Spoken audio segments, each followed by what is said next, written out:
Question number 9 पे चलते हैं। देखिए इसमें बोला गया है the heat of neutralisation of HCl by NaOH is -55.9 kilojoule per mole. If heat of neutralisation of HCN by NaOH is -12.1 kilojoule per mole then the energy of dissociation of HCN is. 4 option है, तो हम लोग को यहाँ energy of dissociation निकालना है। Heat of neutralisation एक strong acid और एक स्ट्रॉन्ग बेस का दिया हुआ है। HCl एक स्ट्रॉन्ग एसिड है और NaOH एक स्ट्रॉन्ग बेस है। तो हीट ऑफ न्यूट्रलाइजेशन दिया गया है हम लोग को, उसको डिनोट करके यहाँ लिख लेते हैं। कितना है? -55.9 किलो जूल पर मोल, ये दिया हुआ है हम लोग को एक वैल्यू। और इसके बाद यहाँ पे हीट ऑफ न्यूट्रलाइजेशन दिया हुआ है HCl और NaOH का। तो आपको पता है कि HCN और NaOH को जब मिलाएंगे तो ये वीक एसिड है, तो वीक एसिड है ना, तो इसमें हीट कम निकलेगा, क्योंकि जो एनर्जी पहले निकलना चाहिए तो ये तो निकलेगा, लेकिन डिसोसिएशन में वो एनर्जी यूज़ हो जाएगा उतना। तो इसके केस में हम लोग को हीट क्या दिया गया है? इस केस में हम लोग को हीट दिया गया है -12.1 किलो जूल पर मोल। तो हम लोग को एनर्जी ऑफ डिसोसिएशन निकालना है। तो स्ट्रॉन्ग एसिड के केस में इतना हीट निकलता है, इसके केस में इतना हीट निकला, बाकी बच्चा हुआ हीट निकला था वो यूज़ हो गया डिसोसिएशन के लिए। तो डिसोसिएशन का हीट निकालने का बहुत इजी तरीका है heat of dissociation. Magnitude wise इसमें से इसको माइनस कर देंगे, ठीक है, और आगे में नेगेटिव साइन लगेगा, तो आपका इसके हिसाब से मैग्नीट्यूड वाइज माइनस करेंगे तो 55.9 माइनस 12.1, सो करेंगे तो ये आता है 43.8। लेकिन यहाँ नेगेटिव लगेगा कि पॉजिटिव? क्योंकि यहाँ पॉजिटिव लगेगा, तो ऑप्शन नंबर बी करेक्ट होगा। पॉजिटिव क्यों लगा यहाँ पे? क्योंकि heat of energy of dissociation मतलब जो एनर्जी डिसोशिएट करने के लिए लगा, लेकिन वो तो सिस्टम एब्जॉर्ब किया ना, इसलिए यहाँ पे पॉजिटिव हो गया, ठीक है। थर्मोडायनेमिक साइन कन्वेंशन के हिसाब से केमिस्ट्री में 43.8 किलो जूल हो जाएगा, ठीक है। तो 10th नंबर क्वेश्चन पे चलते हैं। For a reaction at equilibrium delta G equals to delta G not equals to 0, delta G equals to 0 but not delta G not, delta G not equals to 0 but not delta G equals to delta G not equals to 0। तो आपको पता होगा equilibrium पे Gibbs free energy change 0 हो जाता है, लेकिन यहाँ पे दो स्टेट, एक तो जी नॉट का बात किया मतलब स्टैंडर्ड स्टेट पे change in Gibbs free energy, और एक डेल्टा जी का बात किया है, ये होता है नॉन स्टैंडर्ड स्टेट पे गिब्स फ्री एनर्जी चेंज। तो इक्विलिब्रियम पे आपको पता होगा कि गिब्स फ्री एनर्जी चेंज 0 हो जाता है, लेकिन स्टैंडर्ड स्टेट पे ही होता है कि सभी स्टेट पे होता है, तो वो सभी स्टेट पे होता है। तो ऑप्शन नंबर ए करेक्ट होगा। Delta G equals to delta G not equals to 0, ये होता है इन केस ऑफ इक्विलिब्रियम। तो चलिए अब क्वेश्चन नंबर 11 पे चलते हैं। Using only the following data, दो रिएक्शन दिया गया है, दोनों इक्विलिब्रियम में, दोनों का डेल्टा एच नॉट दिया गया है। तो हम लोग को इस रिएक्शन का डेल्टा एच वैल्यू निकालना है, डेल्टा एच नॉट, ठीक है। तो पहले हम लोग देखते हैं दो इक्वेशन क्या दिया गया है और क्या इक्वेशन बनाना है हम लोग को। पहले जो बनाना है उसको ऊपर में लिख लेते हैं। तो हम लोग को जो इक्वेशन फॉर्म करना है वो है Fe2O3 प्लस CO, अच्छा ये gives 2 FeO solid plus CO2 gas. ये हम लोग का रिक्वायर्ड रिएक्शन जो बनाना है वो है। और गिवन क्या क्या रिएक्शन है? Fe2O3 प्लस 3CO भी लिख लेते हैं। Fe2O3 प्लस 3CO गिव्स क्या है यहाँ पे? 2Fe plus 3CO2, 2Fe plus 3CO2। इसका डेल एच दिया हुआ है हम लोग को कितना यहाँ पे? इसका डेल एच दिया है क्वेश्चन में -26.8, ठीक है, इतना किलो जूल। और एक और रिएक्शन दिया है Fe plus CO2, Fe plus CO2 gives FeO। Equilibrium बनाने का यहाँ कोई मतलब नहीं निकलता है, और नहीं भी करेंगे तो भी सेम आंसर आएगा, इसीलिए CO gas solid. Del H है इसका 16.5 किलो जूल प्लस 16.5। अब हम लोग को इन दोनों रिएक्शंस को यूज़ करके जो रिक्वायर्ड है उस रिएक्शन को बनाना है। तो देखिए इसमें राइट साइड में आपका Fe2O3 है, और इस रिएक्शन में भी राइट साइड में Fe2O3, ये हम लोग को बनाना है, ये हम लोग का आइडियल रिएक्शन है इन दोनों को यूज़ करके। देखिए कैसे हम लोग को बनाते हैं वो इम्पोर्टेंट है। देखिए Fe2O3 इसमें भी दिया है और इसमें भी दिया है, मतलब ये रिएक्शन तो हम लोग को चाहिए ही चाहिए। और यहाँ पे देखिए 3CO है यहाँ, लेकिन हम लोग को 1 ही CO चाहिए। और दूसरे वाले रिएक्शन में इस साइड CO आ रहा है, तो अगर इस रिएक्शन को हम 2 से मल्टीप्लाई कर दें और इन दोनों को ऐड कर दें, तो देखिए इस साइड 3CO है, इस साइड 2CO होगा दूसरा रिएक्शन में, और फिर दोनों को हम लोग जब ऐड करेंगे तो इस साइड 1CO बचेगा, है ना। और फिर इस साइड का रिएक्शन बन जाएगा तो उस साइड वाला ऑटोमेटिकली बन जाएगा। आपको इस टाइप के क्वेश्चन में जो रिक्वायर्ड रिएक्शन है उसमें एक साइड का रिएक्शन आप बना लीजिए इन दोनों को यूज़ करके, थर्ड रिएक्शन आपको ऑटोमेटिकली बन जाएगा। आप ऐड करके देखिए इसे, देखिए मैं कर देता हूँ। इसको 2 से मल्टीप्लाई किया जाए पहले, इसके बाद इसमें ऐड किया जाए, तो देखिए क्या बनता है। Fe2O3 प्लस 3CO प्लस इधर से और ये ऐड होगा 2Fe, 2 से मल्टीप्लाई करके ऐड कर रहे हैं, 2CO2 गिव्स, वो फिर प्रोडक्ट लिखेंगे 2Fe plus 3CO2 plus 2FeO plus 2CO। अब देखो यहाँ 3CO है, इस साइड 2CO, तो इसको दोबारा लिखेंगे हम लोग, इधर 3CO इधर 2CO इधर 1CO बच जाएगा, इधर 2Fe इधर 2Fe है, ये कैंसिल हो जाएगा, 2CO2 इधर 3CO2 है तो इधर 1CO2 बचेगा, और यहाँ 2FeO इधर कोई FeO नहीं है तो 2FeO यहाँ बचेगा। तो आपका यही रिएक्शन बन गया। देखिए यही रिएक्शन वही है जो रिक्वायर्ड रिएक्शन है आपका, देख लीजिए ये रिएक्शन वही बन गया हम लोग का जो कि रिक्वायर्ड रिएक्शन है। मतलब इसको 2 से मल्टीप्लाई करके इसमें ऐड करेंगे, तो ये लिखने का ज़रूरत भी नहीं था, आप डायरेक्टली कर सकते हैं। तो अगर आपको ये पता हो किसी रिएक्शन को 2 से मल्टीप्लाई करते हैं तो उसका डेल्टा H भी 2 से मल्टीप्लाई हो जाता है, तो डेल्टा H कितना हो जाएगा इसका 2 × -16.5, ये कितना आता है आपका, ये आ जाएगा आपका 6 2 12 1 13 2 1 33 किलो जूल आ जाएगा, ठीक है। और फर्स्ट रिएक्शन का 26.8 है, आपने क्या किया था, इसको 2 से मल्टीप्लाई करके इसमें ऐड कर दिया था, तो डेल H को भी आप वैसे ही करेंगे, इसको 2 से मल्टीप्लाई कीजिए और इसमें ऐड कर दीजिए, इसमें ऐड करेंगे तो इसका है -33 और उसका है -26.8, इन दोनों को ऐड करेंगे तो आंसर आ जाएगा हम लोग का -59.8 किलो जूल्स, ठीक है। तो ये हम लोग का आंसर हो जाएगा। देखिए डेल्टा H का वैल्यू, अच्छा ऐसे इसमें +16.5 दिया हुआ है, आई एम एक्सट्रीमली सॉरी, यहाँ +16.5 है, ये प्लस से मल्टीप्लाई होगा तो ये +33 आएगा, तो ये +33 -26.8 इसको ऐड करेंगे हम लोग तो आएगा ये हम लोग का 33.6, तो ये आ जाएगा आपका 10 - 2 विच इज़ रिमाइंडर 2 और 32 - 26 ये आ जाएगा आपका 6, तो ये आपका 6.2 आ जाएगा प्लस में। तो option number C is the correct option for this question. देख लीजिए आप कैलकुलेशन में, यहाँ पे क्वेश्चन में +16.5 था, मैंने माइनस ले लिया था इसलिए पहले गलत आया था, बाकी कैलकुलेशन एरर था, लेकिन कॉन्सेप्ट आप लोग को समझ में आ गया होगा, अब कैलकुलेशन भी ठीक हो गया है। तो option number C is the correct option for this question.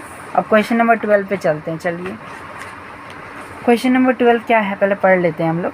82 liters of carbon dioxide are produced at a pressure of 1 atm by the action of acid on a metal carbonate. The work done by the gas in calories in pushing back the atmosphere is, R का value आपको ये given है ऐसा units में, मतलब जो भी unit में गिवन है देख लीजिए आप।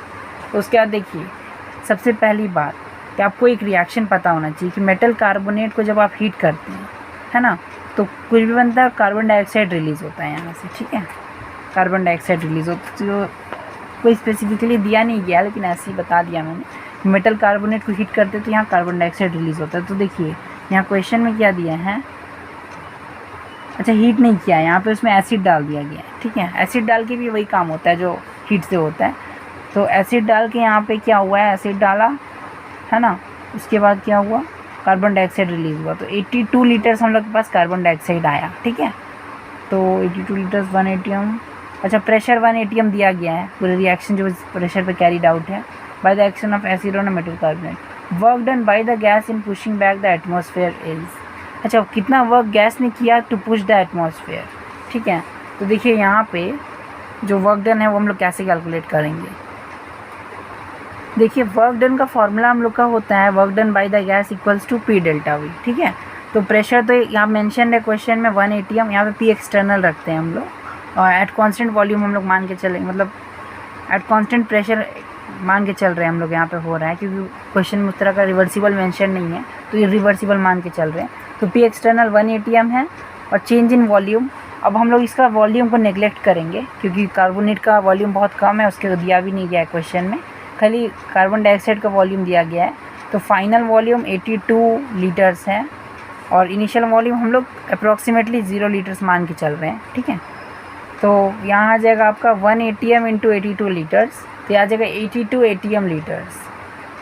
अब ATM लीटर को जूल में कन्वर्ट करने के लिए कन्वर्जन फैक्टर आप लोग को पता होगा 101.4 होता है, लेकिन अप्रॉक्स हम लोग इसको 100 लेके चलते हैं, ठीक है। न्यूमेरिकल क्वेश्चन में जिसमें ऑप्शन होता है हम लोग 100 लेके चलेंगे तो हम लोग का काम हो जाएगा, ये जूल्स में आ गया।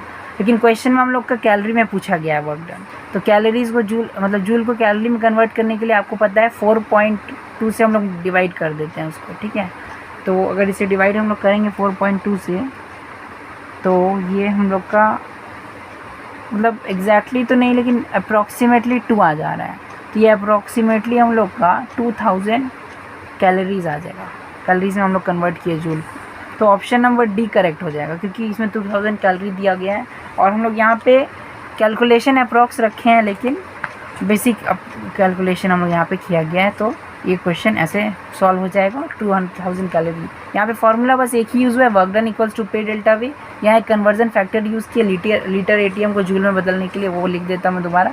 1 ATM लीटर में आपका 101.4 जूल्स होते हैं, लेकिन कैलकुलेशन के आप इसको अप्रॉक्सीमेटली 100 लेके कर सकते हैं, अप्रॉक्स वही आंसर आता है। तो न्यूमेरिकल आंसर में जहाँ काफ़ी डिफरेंस होता है ऑप्शन में, तो हम लोग इस वजह से भी अपना आंसर को टिक कर सकते हैं, ठीक है। इसका आंसर आपका 2000 आ गया, ठीक है। तो क्वेश्चन नंबर 13 पे चलते हैं। Among the following the reaction for which delta H equals to delta E is. तो डेल्टा ई यहाँ इंटरनल एनर्जी रिप्रेजेंट कर रहा है, आप लोग यू भी देखे होंगे तो कोई दिक्कत नहीं है। तो delta H equals to delta U, ये कब होता है, एक स्पेशल केस से फार्मूला होता है, एक फार्मूला होता है delta H equals to delta U plus delta NGRT। यहाँ सब टर्म का मीनिंग रिस्पेक्टिव, मतलब ये इंथैल्पी है, इंटरनल एनर्जी है, NG change in number of moles gaseous है, मतलब नंबर ऑफ मोल्स गैसियस जो रिएक्ट प्रोडक्ट में है माइनस नंबर ऑफ मोल्स जो गैसियस रिएक्टेंट में है। R है गैस कांस्टेंट, T है टेम्परेचर, ठीक है, एब्सोल्यूट टेम्परेचर केल्विन में रखते हैं, तो ये आपको पता होगा। तो यहाँ पे ये और ये इक्वल दिया, ये और ये इक्वल तभी होगा जब ये टर्म 0 हो जाएगा। ये टर्म 0 होने के लिए R 0 हो नहीं सकता कभी, एब्सोल्यूट टेम्परेचर कभी 0 हो नहीं सकता है, क्यों नहीं हो सकता आपको पता होगा। तो डेल्टा NG यहाँ पे 0 हो जाएगा, ठीक है। तो ये केस तभी पॉसिबल है if delta NG equals to 0। तो आप याद रखिए कभी भी आपका चेंज इन इंटरनल एनर्जी और चेंज इन एंथैल्पी इक्वल आ रहा है ना, इसका मतलब है सिंपल सा कि डेल्टा NG 0 हो गया, ठीक है। और यहाँ क्वेश्चन में देखिए 4 ऑप्शन है। फर्स्ट ऑप्शन में क्या है, PCl5 गैसियस है, PCl3 गैसियस है, Cl2 गैसियस है। तो डेल्टा NG निकालने के लिए क्या करते हैं, जिसके आगे में G लिखा हो, मतलब जो गैसियस रिएक्टेंट या प्रोडक्ट है उसका जो आगे में स्टोइकियोमेट्रिक कोफिशिएंट होता है, मतलब जो उसके आगे में लिखा होता है नंबर, कुछ नहीं लिखा है तो 1 मानेंगे उसको, वहाँ 1 लिखा हुआ है तो मतलब प्रोडक्ट के साइड में सारा ऐड कर लीजिए, रिएक्टेंट के साइड में सारा ऐड कर लीजिए और दोनों को सब्ट्रैक्ट कर लीजिए। तो मैं आपको एक करके दिखाता हूँ पहले, ठीक है, जिसे बोलने से नहीं समझ में आता है, ये करके दिखा देता हूँ तो समझ में आ जाएगा। PCl5 गैसियस से आपका PCl3 गैसियस और Cl2 गैसियस बन रहा है, PCl3 gaseous plus Cl2 gaseous. तो यहाँ पे डेल्टा NG कैसे निकालेंगे, तो इस साइड गैस जितना भी इसके आगे का नंबर सब जोड़ लीजिए, मतलब स्टोइकियोमेट्रिक कोफिशिएंट को ऐड कर लीजिए। तो इस साइड का 2 हो गया और इस साइड कितना है, इस साइड गैसियस में लिखा है उसके सामने 1 लिखा हुआ है, कुछ नहीं है मतलब 1 है, मतलब 1 है। तो डेल्टा NG क्या होगा, 2 - 1 मतलब 1, ठीक है। इस केस इसी तरह से हम लोग सेकेंड केस का भी निकालेंगे। H2 gas plus Cl2 gas gives 2HCl gas, H2 gas plus Cl2 gas gives 2HCl gas. इसका देखिए इस साइड गैस के आगे में 2 लिखा है, इस साइड अच्छा सॉलिड का मत नापिएगा, सिर्फ गैस का नापते हैं हम लोग। यहाँ पे गैस जिसमें लिखा है ना उसके आगे में देखिए 1 1, इस साइड 2 हो गया, इस साइड जो गैस लिखा है उसके आगे में क्या लिखा है 2, मतलब कुछ नहीं लिखा तो यहाँ 1 था और सबको ऐड कर लेंगे तो इस साइड 2 होगा, इस साइड भी 2 होगा। डेल्टा NG हो जाएगा आपका इस साइड वाला माइनस इस साइड वाला, मतलब प्रोडक्ट साइड का NG और रिएक्टेंट साइड का NG, तो इसको माइनस करेंगे तो 0 आ गया। डेल्टा NG 0 है, मतलब अभी आपको बताया था delta H equals to delta U हो जाता है। तो option number B correct option हो गया हम लोग का। और CD भी देख लेते हैं, आइए। तो अब हम लोग बिना लिखे भी देख सकते हैं, एक बार मैं आपको ऐसे भी करके दिखा देता हूँ। जैसे ये लिक्विड है तो इसका हम लोग को आगे का नहीं देखना, जो गैस है खाली उसी का देखना है। तो ये गैस है तो इस साइड गैस में सिर्फ एक ही है और उसके आगे में 3 है, तो यहाँ इस साइड 3 हो गया, ठीक है। और इस साइड कितना हुआ 2 है, गैस के आगे में 2 लिखा है, इस साइड गैस और कोई नहीं, ये लिक्विड है तो इसको नहीं कंसिडर करेंगे। गैस के आगे में 2 लिखा है तो इसको करेंगे तो 2 - 3 कितना आएगा -1। नेगेटिव भी आ सकता है, कोई इसमें ये नहीं कि पॉजिटिव आना चाहिए, -1 भी आ सकता है, तो ये ऑप्शन नहीं होगा, है ना, क्योंकि डेल्टा एन जी 0 होता है तभी डेल्टा एच और डेल्टा यू इक्वल होता है ना। तो C2H4 + H2 ये तीनों गैस है, ठीक है। तो रिएक्टेंट साइड में कितना मोल है, मतलब कितना स्टोइकियोमेट्रिक कोफिशिएंट को ऐड कीजिए, 2 आएगा, और इस साइड 1 है, तो 1 - 2 इसमें -1 है। इसमें कितना आया था, इसमें 1 आया था, इसमें 1 0 -1 और -1, तो 0 वाला सही आंसर है। तो option number B correct option हो गया था, ठीक है। 14th पे चलते हैं। For which change delta H is not equal to delta I, मतलब जहाँ डेल्टा एच और डेल्टा ई इक्वल नहीं है, मतलब यहाँ डेल्टा एन जी 0 नहीं है। डेल्टा एन जी अगर 0 नहीं होगा तो ये चीज़ होगा ही नहीं, दोनों इक्वल नहीं हो सकता ना, क्योंकि फॉर्मूला अभी आप लोगों ने लास्ट क्वेश्चन में देखा था। डेल्टा एन जी अगर 0 है तो delta H equals to delta U आता है, तो अगर डेल्टा एन जी 0 नहीं है तो इक्वल नहीं आएगा, है ना। तो देखिए H2 + I2 gives to HI gas, तो देखिए यहाँ पे इस साइड गैस, ये गैस, ये गैस, ये पहले देख लीजिए गैस किसके किसके आगे में लिखा है, उसको अंडरलाइन कर लीजिए। यहाँ पे देखिए इसकी स्टोइकियोमेट्री क्या है, 1 है, 1 है, तो इस साइड 2 हो गया गैस वाला, और इस साइड हो गया 2, है ना, गैस के आगे में 2 है, तो 2 - 2 0, मतलब ये नहीं आंसर है, क्योंकि आंसर में उसको दिखना है, यहाँ 0 नहीं है, तो यहाँ तो 0 हो गया, तो ये आंसर नहीं है, ठीक है। तो ऑप्शन बी देखते हैं, ये एक्वस है, ये एक्वस है, चलिए एक्वस को नहीं कंसिडर करते, इस साइड 0 हो गया, इस साइड सॉलिड है, लिक्विड है, 0, इस साइड भी 0, इस साइड भी 0, मतलब 0 - 0 0 हो गया आंसर, ठीक है। अब यहाँ देखते हैं, यहाँ देखिए इस साइड गैस यहाँ है, इस साइड गैस यहाँ, ये सॉलिड है, इसको नहीं लेंगे, तो गैस के आगे में यहाँ 1 लिखा है और यहाँ भी 1 लिखा है, तो 1 - 1 0, इसका भी डेल्टा एन जी 0 हो गया, तो ये भी आंसर नहीं है, तो ऑप्शन डी आंसर होगा, ABC नहीं है, तो देख लेते हैं। तो यहाँ पे जी गैस लिखा है इसके आगे में, इसके आगे में और इसके आगे में, ठीक है। तो देखिए यहाँ पे इसका मोल क्या है, 2, इस साइड 2 है, और इस साइड गैस का मिला के 3 + 1 4 है, तो 2 - 4 - 2, मतलब 0 नहीं है, तो जहाँ 0 नहीं है वहाँ इक्वल नहीं होगा, तो ये ऑप्शन नंबर डी आपका करेक्ट ऑप्शन हो गया, ठीक है। तो 15th नंबर क्वेश्चन पे चलते हैं। Enthalpy change when 1 gram water is frozen at 0 degree Celsius is, तो ये क्वेश्चन में जो डेल्टा एच फ्यूज़न दिया गया है यहाँ पे हम लोग को, तो इंथैल्पी चेंज पूछा गया है। तो देखिए यहाँ पे सिंपल है, तो 1 gram water is frozen at 0 degree centigrade, तो खाली फ्रोजन का आपको इक्वेशन लिखना है, तो मतलब वाटर पहले लिक्विड स्टेट में रहा होगा और उसके बाद वाटर जो है वो सॉलिड स्टेट में चला गया होगा, है ना।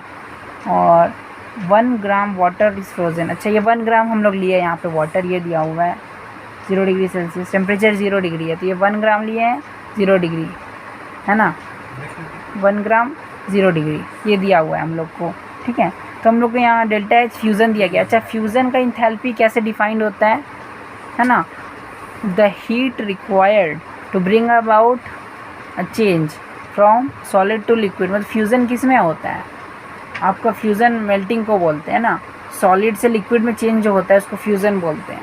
तो यहाँ पे डेल्टा एच फ्यूज़न दिया गया हम लोग को 1.435, तो आंसर तो सी या डी में से ही होगा, लेकिन साइन का यहाँ पे ये है। तो देखिए जब भी आप वाटर को लिक्विड से सॉलिड में बदलिएगा तो वाटर कुछ एनर्जी रिलीज़ करेगा, और अगर सिस्टम एनर्जी रिलीज़ करता है तो थर्मोडाइनमिक साइन कन्वेंशन के हिसाब से उसे हम लोग क्या लेते हैं, नेगेटिव लेते हैं, क्योंकि सिस्टम का इंटरनल एनर्जी डिक्रीज़ होगा उससे, है ना, इसीलिए नेगेटिव लेंगे। तो हम लोग का ऑप्शन नंबर डी करेक्ट हो गया, नेगेटिव लेंगे इसको। क्यों नेगेटिव लिया, फ्यूज़न तो ये है, लेकिन जब हम लोग का जो चेंज यहाँ दिया हुआ है उस चेंज के हिसाब से हम लोगों ने देखा कि सिस्टम का इंटरनल एनर्जी डिक्रीज़ हो रहा है, तो डेल्टा एच आपका नेगेटिव होगा, ठीक है। तो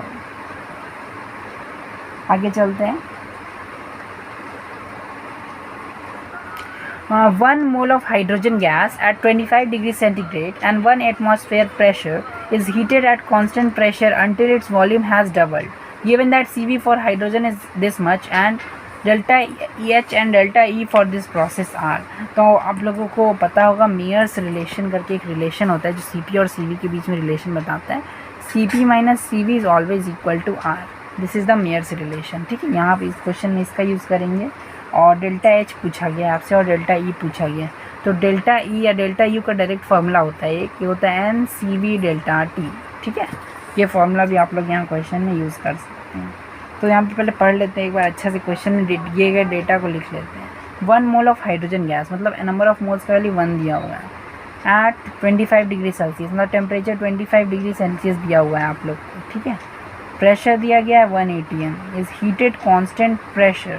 अच्छा, हीटेड अंडर कांस्टेंट प्रेशर मतलब प्रेशर बाद में भी यही रहेगा, until its volume has doubled, तो volume final is 2 times the volume initial. ठीक है, उसके बाद CV for hydrogen is given, CV for hydrogen is given, its 3 calorie per degree. ठीक है, per mole, and delta H और delta E पूछा गया है इस क्वेश्चन के लिए। तो यहाँ पे डेटा मैंने लिख लिया है, आपको नंबर ऑफ मोल्स दिया गया था, टेम्परेचर दिया गया था, प्रेशर दिया गया था, वॉल्यूम का ये दिया गया था और CV दिया गया था। तो देखिए यहाँ पे आपको इसको हीट कर रहे हैं कांस्टेंट प्रेशर पे, मतलब प्रेशर कांस्टेंट है तो आप वर्क डन भी निकाल सकते हैं। लेकिन यहाँ पूछा क्या गया हम लोग से, डेल्टा एच और डेल्टा ई निकालना है। तो बहुत सिंपल सा आपका डेल्टा ई का फॉर्मूला, ये डेल्टा ई को डेल्टा यू भी लिख सकते हैं, उसका फॉर्मूला होता है NCV डेल्टा टी।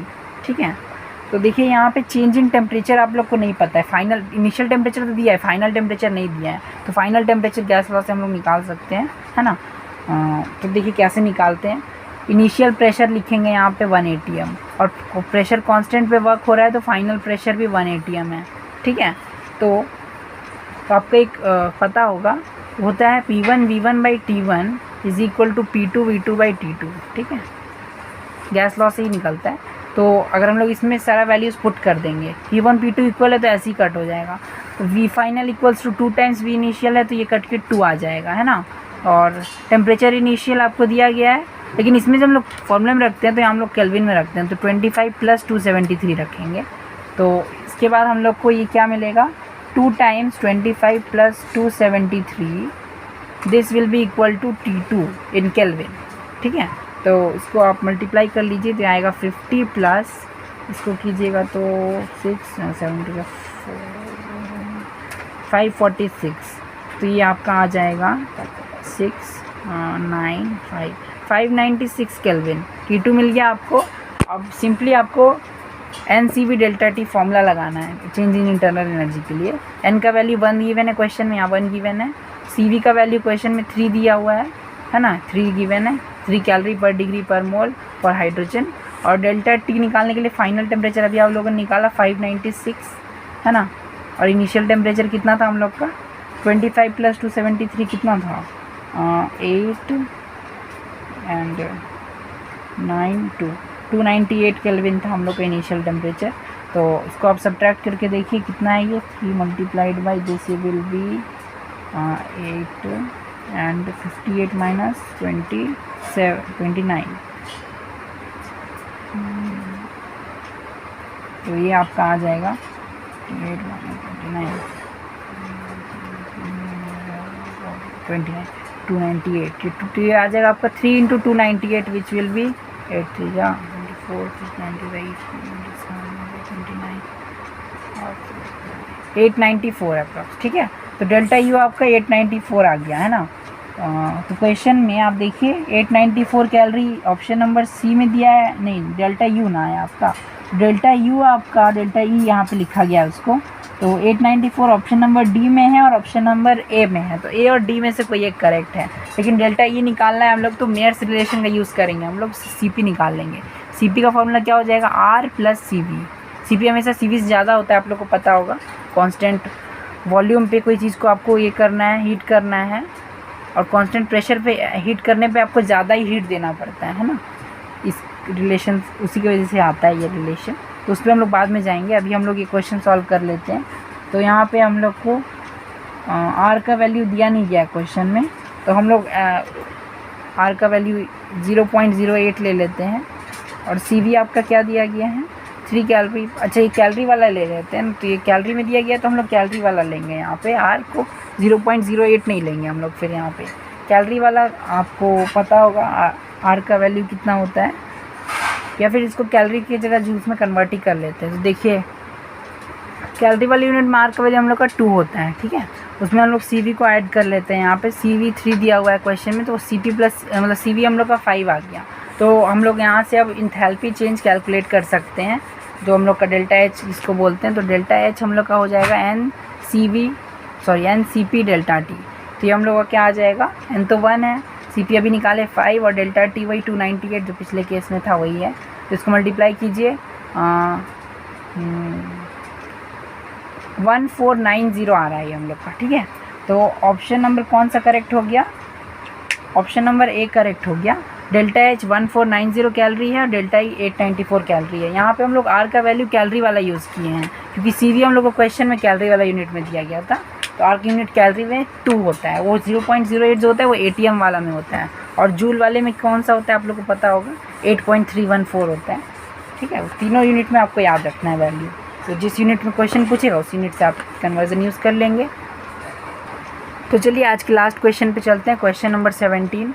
ये क्या बोलता है? The enthalpy change of the reaction this is इतना, given that heat of formation of NaCl is इतना, the heat of formation of this is. तो देखिए यहाँ पे सबसे पहली बात क्या दिया, ये रिएक्शन का दिया एंथैल्पी, ये तो क्वेश्चन से भी देख सकते हैं, लिखने का जरूरत नहीं है। हम लोग को पहली बात हीट ऑफ फॉर्मेशन दिया गया है NaCl का -98 किलो कैलोरी। तो आपको हीट ऑफ फॉर्मेशन वाला रिएक्शन लिखने आता होगा।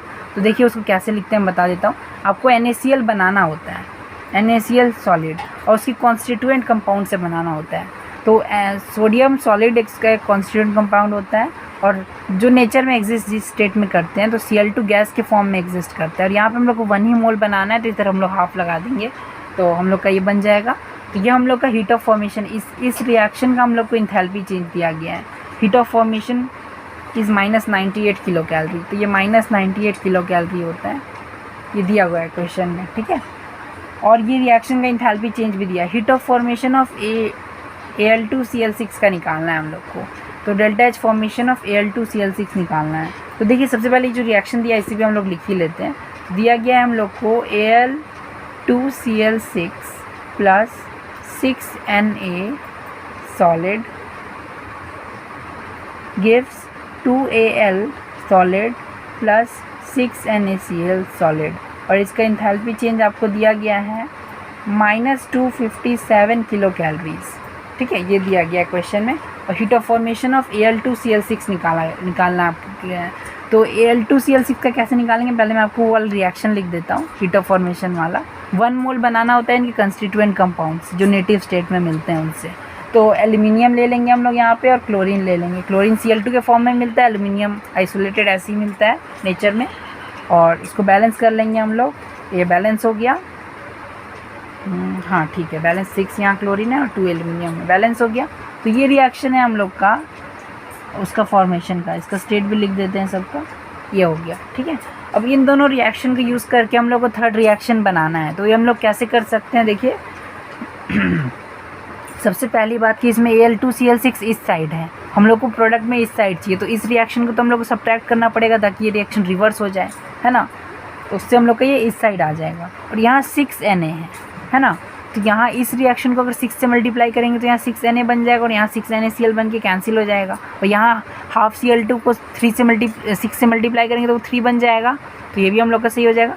तो ये वाला मेथड है हम लोग का, जो इस वाले को हम लोग 6 से मल्टीप्लाई कर देते हैं और इस वाले को हम लोग -1 से मल्टीप्लाई कर देते हैं, मतलब रिवर्स कर देते हैं। तब इन दोनों को ऐड करेंगे तो यही आ जाएगा। तो ऐड करने की ज़रूरत नहीं हो, तो हम लोग देख लिए हैं ना, मतलब मुँह से भी, तो ये आ जाएगा इससे रिएक्शन। तो हम लोग डायरेक्टली डेल्टा एच ही निकाल लेते हैं इसका। तो डेल्टा एच भी इंडिविजुअली जैसे आप रिएक्शन के साथ मल्टीप्लाई डिवाइड करते हैं उसी तरह आपको डेल्टा एच के साथ भी करना पड़ता है। तो ये आ जाएगा -98 मल्टीप्लाइड बाई 6 माइनस ऑफ, मतलब -1 से मल्टीप्लाई किए इसलिए एक माइनस लगाए, और माइनस ये पहले से था उसका माइनस वो लिख रहे हैं हम लोग। तो ये आ जाएगा आपका 6 8 48, 6 9 54 और 4 58, 588 प्लस 257।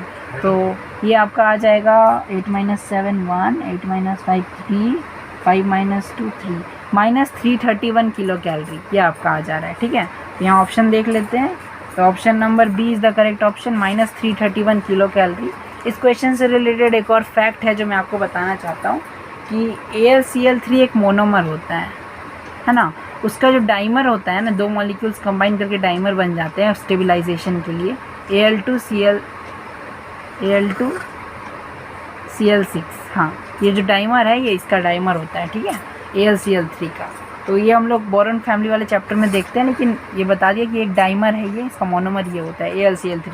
इसे हम लोग ऑर्गेनिक केमिस्ट्री में बहुत बार लुईस एसिड के तौर पे भी यूज़ करते हैं, इसीलिए इंपॉर्टेंट फैक्ट है इसके बारे में जानना। ये डाइमर के फॉर्म में इस तरह एग्जिस्ट करता है और ये एक लुईस एसिड होता है। लुईस एसिड क्या होता है? लुईस एसिड वैसे स्पीशीज़ होते हैं जो कि लोन पेयर एक्सेप्ट करने की कैपेबिलिटी रखते हैं। ठीक है, तो आज के लिए काफ़ी है। तो क्वेश्चन नंबर 17 तक आज हमने कर लिया, आगे हम लोग नेक्स्ट वीडियो में देखेंगे। तो उम्मीद है आपको लेक्चर पसंद आया होगा। Do like, share and subscribe. Thank you.